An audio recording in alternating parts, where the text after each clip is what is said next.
अभी तक हम 10 chapters rich dad poor dad book के कंप्लीट कर चुके हैं और हम आ चुके हैं इसके आखिरी कंक्लूजन पे। तो चलिए शुरू करते हैं उपसंहार, जो है केवल $7,000 में कॉलेज की शिक्षा। अब जब यह पुस्तक खत्म हो रही है और छपने जा रही है, मैं आपके साथ अपना एक अंतिम विचार बांटने जा रहा हूँ। इस पुस्तक को लिखने का खास कारण लोगों को यह सिखाना था कि किस तरह पैसे की समझ से जिंदगी की सामान्य समस्याओं को सुलझाया जा सकता है। वित्तीय प्रशिक्षण के बिना हम उन्हीं घिसे पिटे फॉर्मूलों के सहारे जिंदगी काट देते हैं, जैसे कड़ी मेहनत करो, बचाओ, उधार लो और बहुत ज्यादा टैक्स चुकाओ। आज हमें ज्यादा समझदारी की जरूरत है। मैं नीचे दी हुई कहानी को एक ऐसी आर्थिक समस्या के अंतिम उदाहरण के रूप में प्रस्तुत कर रहा हूँ जिससे कई युवा परिवार आज जूझ रहे हैं। आज अपने बच्चों के लिए किस तरह अच्छी शिक्षा का इंतजाम कर सकते हैं और अपने खुद के रिटायरमेंट के लिए पैसा इकट्ठा कर सकते हैं। इसी लक्ष्य की प्राप्ति के लिए कड़ी मेहनत के बजाय वित्तीय बुद्धि का प्रयोग किस तरह किया जा सकता है, यह इसी का उदाहरण है। मेरा एक दोस्त एक दिन अपना दुखड़ा रो रहा था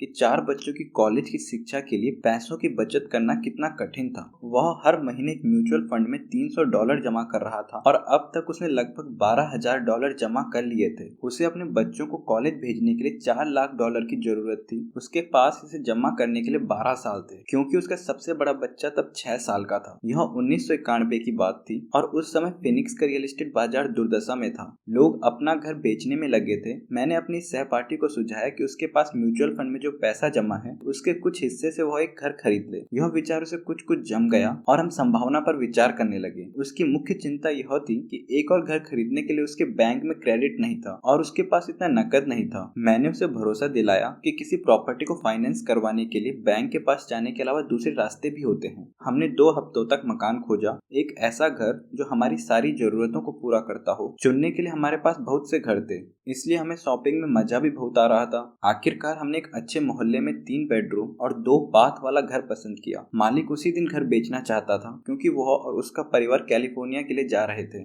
जहाँ उसकी नौकरी उसका इंतजार कर रही थी। वह $1,02,000 चाहता था, परंतु हमने उसे $79,000 का ऑफर दिया। उसने तत्काल इसे मंजूर कर लिया। उस घर पर एक नॉन क्वालिफाइंग लोन था, जिसका मतलब यह था कि कोई बिना नौकरी वाला व्यक्ति भी उसे बैंकर के अनुमोदन के बिना खरीद सकता था। मकान मालिक पर $72,000 का कर्ज बाकी था, इसलिए मेरे दोस्त को केवल बचे हुए $7,000 का इंतजाम करना था, जो कर्ज की रकम और खरीदने की राशि का अंतर था। जैसे ही मालिक ने घर खाली किया, मेरे दोस्त ने मकान किराए पर उठा दिया। सारा खर्च निकालने के बाद, जिसमें कर्ज की किस्त भी शामिल थी, उसकी जेब में हर महीने $125 आने लगे। उसकी योजना थी कि वह मकान को 12 साल तक अपने पास रखे और हर महीने मिलने वाले अतिरिक्त $125 का उपयोग करके जल्दी से जल्दी कर्ज उतार दे। हमने अनुमान लगाया कि 12 सालों में कर्ज का एक बड़ा भाग चुक जाएगा और जब उसका पहला बच्चा कॉलेज जाएगा तो उसके पास $800 प्रति माह की आमदनी होगी। अगर उस मकान की कीमत बढ़ जाती है तो वह घर को बेच भी सकता है। 1994 में फिनिक्स में रियल एस्टेट मार्केट अचानक बदल गया और उसे उसी घर के लिए उसके किराएदार ने $156,000 का ऑफर दिया, जो उस घर में रहता था और उससे प्रेम करने लगा था। एक बार फिर उसने मुझसे पूछा कि इस बारे में मैं क्या सोचता हूँ, और मैंने स्वाभाविक रूप से कहा कि वह इसे 1031 टैक्स विहीन एक्सचेंज के आधार पर बेच दे। अचानक ही उसके पास लगभग $80,000 अतिरिक्त आ गए। मैंने ऑस्टिन टेक्सास में अपने एक और दोस्त को फोन किया, जिसने इस अतिरिक्त धन को एक मिनी स्टोरेज फैसिलिटी में लगा दिया। 3 महीने के भीतर उसे हर महीने लगभग $1,000 के चेक मिलने लगे, जिसे वह कॉलेज म्यूचुअल फंड में जमा करने लगा, जो अब बहुत तेजी से बढ़ रहा था। 1996 में मिनी वेयरहाउस बिक गया और उसे बिक्री के हिस्से के रूप में लगभग $3,30,000 का चेक मिला, जो उसने एक नए प्रोजेक्ट में लगा दिए, जिससे हर महीने $3,000 से ज्यादा आमदनी होने लगी, जो उसके कॉलेज म्यूचुअल फंड में जाने लगी। उसे अब पूरा विश्वास है कि उसका $4 लाख का लक्ष्य आसानी से हासिल हो जाएगा और इसके लिए उसे शुरुआत में केवल $7,000 और थोड़ी सी वित्तीय बुद्धि का इस्तेमाल करना पड़ा। उसके बच्चों को अब उतनी अच्छी शिक्षा मिल सकती है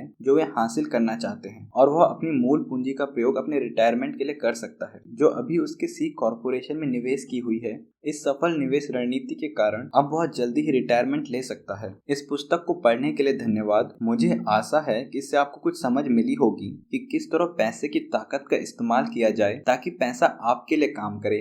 आज हमें बचे रहने के लिए भी पैसे की समझ की जरूरत है। यह विचार कि पैसा बनाने के लिए पैसे की जरूरत होती है वित्तीय रूप से नासमझ लोगों का विचार होता है। इसका यह मतलब नहीं है कि वे समझदार नहीं है, इसका मतलब केवल इतना है कि उन्होंने पैसा बनाने की कला अभी नहीं सीखी है। पैसा केवल एक विचार है। अगर आप ज्यादा पैसा कमाना चाहते हैं तो केवल अपने विचारों को बदल लें। हर आत्मनिर्मित व्यक्ति ने छोटे पैमाने पर एक विचार से शुरुआत की थी और बाद में इसे बड़ा किया था। यही निवेश के बारे में भी लागू होता है। शुरू करने के लिए केवल कुछ डॉलर ही काफी हैं और बाद में इनसे बड़ी रकम बनाई जा सकती है। मैं ऐसे बहुत से लोगों से मिलता हूँ जो जिंदगी भर किसी बड़े सौदे के पीछे भागते रहते हैं या बड़े सौदे के लिए बहुत सा पैसा जुटाते रहते हैं, परंतु मेरी नजर में यह मूर्खतापूर्ण है। ज्यादातर मैंने नासमझ निवेशकों को अपना बड़ा अंडा एक ही समझौते में लगाते हुए और इस कारण उन्हें तेजी से बर्बाद होते हुए देखा है। वे अच्छे काम करने वाले हो सकते हैं, वे अच्छे नागरिक हो सकते हैं, परंतु वे अच्छे निवेशक नहीं थे। पैसे के बारे में शिक्षा और बुद्धि महत्वपूर्ण है। जल्दी शुरुआत करें, कोई पुस्तक खरीदें, किसी सेमिनार में जाएं, अभ्यास करें, छोटी शुरुआत करें। मैंने 6 साल से भी कम समय में $5,000 को $10 लाख की संपत्ति में बदला है, जिससे हर महीने $5,000 का कैश फ्लो आता है, परंतु मैंने यह बचपन से सीखा है। मैं आपको सीखने के लिए इसलिए प्रोत्साहित करता हूँ क्योंकि यह इतना मुश्किल नहीं है। दरअसल एक बार आपको इसकी लत पड़ जाए तो आपके लिए यह आसान हो जाएगा। मैं समझता हूँ कि मैंने अपना संदेश बहुत स्पष्टता से पहुंचा दिया है। आपके हाथ में क्या है, इस बात का निर्णय इस बात से होता है कि आपके दिमाग में क्या है। पैसा केवल एक विचार है। एक बहुत बढ़िया पुस्तक है थिंक एंड ग्रो रिच। इसका शीर्षक यह नहीं है कि कड़ी मेहनत कीजिए और अमीर बनिए। यह सीखें कि किस तरह आप पैसे से अपने लिए कठोर मेहनत करवा सकते हैं और आपकी जिंदगी किस तरह ज्यादा आसान और सुखद हो सकती है। आज इस बात की जरूरत है कि आप सुरक्षात्मक खेल खेलने के बजाय स्मार्ट बने और अपनी बुद्धि का प्रयोग करें। आप सभी को 2 महान उपहार दिए गए थे, आपका दिमाग और आपका समय। यह आपके हाथ में है कि आप इनका मनचाहा उपयोग कर सकते हैं। आपके हाथ में आने वाले हर डॉलर से आपको और केवल आपको वह ताकत मिल जाती है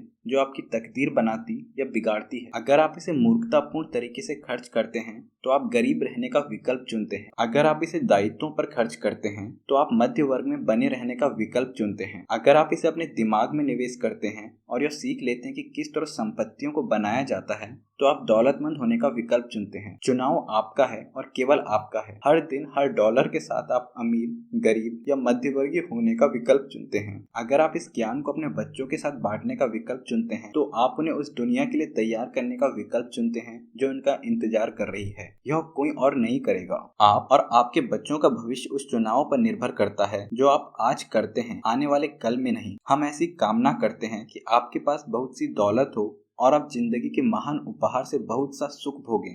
रॉबर्ट कियोसाकी। तो ये थी रिच डैड पुअर डैड की complete audio book Hindi language में और ये कंप्लीट हो गई है। आप लोगों का बहुत बहुत धन्यवाद।